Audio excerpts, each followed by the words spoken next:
about those kids in the cave and their 25-year-old coach, who to me is really a young kid too. How did they survive? It's crazy, right? They had no food. Most of them couldn't swim. They were running low on oxygen. They didn't have clean water, but they did it. They survived. So I've really been thinking about this because it doesn't matter about the physical strength that they have. I mean, what was in their mindsets? I hear so much about mindset. My coaches talk to me about mindset, and I really believe that they had to be in survival mindset, because you can live in fear, and they could be thinking in a fear-based mindset. They could have been thinking, will these people find us? We have no food. We can't swim. We're going to die. And going to that place in their mind. Or I do believe what they were thinking was a survival mindset. They all lived for all those days. They probably came together, and thank God that coach was there, even though, you know, some people were saying, well, look, he got him in the cave in the first place. He bonded them together, and I think they had a survival mindset, saying they will get out. They're going to have strength in numbers. They were going to do whatever it takes. They prayed and they believed, and they all made it out. So if they can all make it out of that cave with everything they had going against them, take a look at yourself. And where are you right now in your mindset? I think we all need to go out of survival mindset. We need to snap our bands, like my mentor Todd Durkin says, and be that the reminder of, we can do so much more than we believe. We can do so much more. We have our own battles every day, and those are teeny little battles, obviously, compared to what these kids went through. But if we have the right mindset, we can fight these battles and we can win.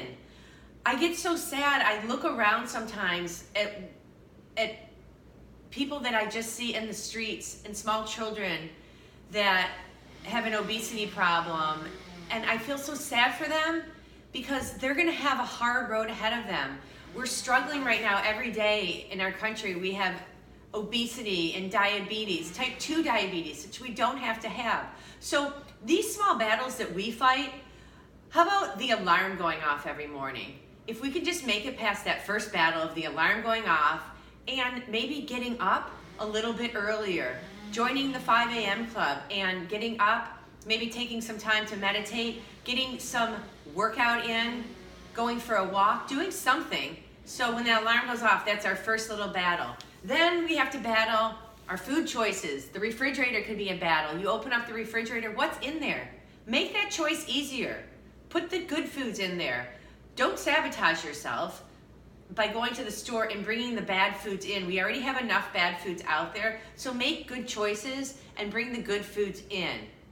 When you go to work, what choices are you making? Going with the mindset of making a difference. I love my job. I get up every morning and my passion is, who am I going to help today?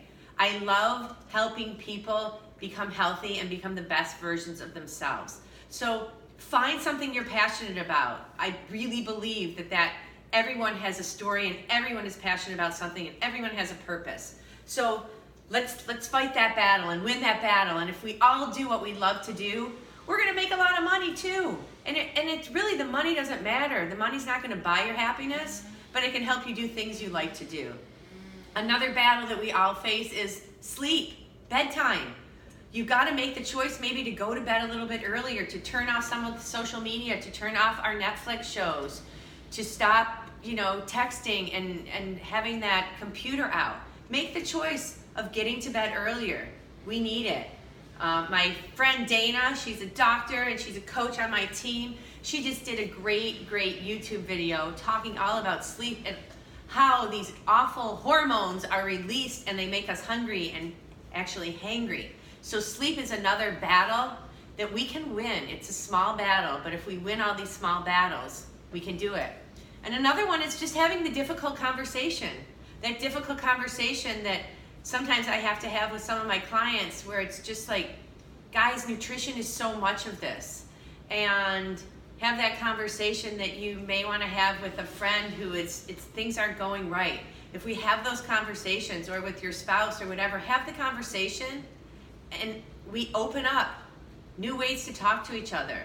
So I just want us to all get along and be able to live together and be happy and healthy. So that's what I wanted to give you today. Every day we face these small battles. I'm so thankful that all those boys made it out of the cave, and their coach, and they're all gonna survive. And I know, or I really believe that those kids will live their lives much differently, and they will believe they can do anything, and they will do everything they can to live with passion, because they fought the biggest battle I can ever imagine. So guys, let's get our minds right.